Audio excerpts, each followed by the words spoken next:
এটা হলো কালাভুনা, গরুর কালাভুনা। গরুর কালাভুনা না? আর তোমার পাশেরটা কি এটা? এটা গরুর জুই চাল। হ্যাঁ। তুমি কি দোকানে প্রতিদিন আসো? জি না, কে কে ব্যবসা করে? শুক্রবার শনি আসে। আমার ভাইয়েরা আমার পাশাপাশি, মানে আমি সময় থাকি না, সময় আমার ভাইয়েরা ব্যবসা করে। আর সময় আমি আসি 10টা পর্যন্ত থাকি, তারপর চলে যাই। দর্শক, আপনারা দেখতে পাচ্ছেন যে একটা ছোট মানুষ ব্যবসা করার জন্য আসছে। আসলে আমরা নেগেটিভ ভাবে না নেই, এটা পজিটিভ ভাবেই নেওয়া উচিত। কারণ সে সপ্তাহে 2 দিন, যে 2 দিন ছুটি থাকে সেই 2 দিনেই আসে।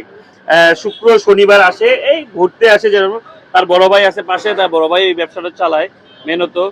আর এখানে সে যেটা বলতেছে যে তার মায়ের হাতে রান্না, আসলে যারা বাসার রান্না খেতে চান, অবশ্যই আপনারা বাসার রান্না যদি খেতে চান তাহলে মাইশার দোকানে আসতে হবে।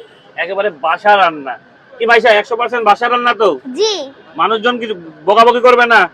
জি না, অবশ্যই বাসায় রান্না হবে। বাসার রান্না না? একেবারে বাসার রান্না।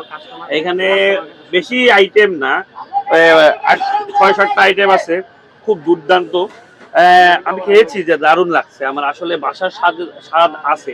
আপনারা মাংসের পিসগুলো দেখলে বুঝতে পারবেন। এখানে আপনার এটা কালাভুনার পিসগুলো দেখলে আপনারা অবশ্যই, গরম এখনো ধোয়া বেরোচ্ছে আর একটা ঘ্রাণ আসতেছে।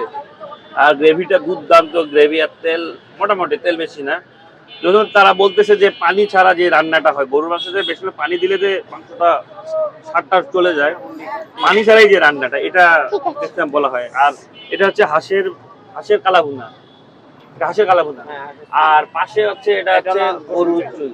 এখানে আমি এর আগে 2-1টা শর্ট দিয়েছি উনার ভাইয়ের, কারণ মাইশাকে আমি অনেকদিন ধরে পাই নাই। আপনারা যদি আসতে চান, এখানে হচ্ছে মাইশা ভুনা গোস্ত ঘর, এই সাইনবোর্ডটি দেখবেন।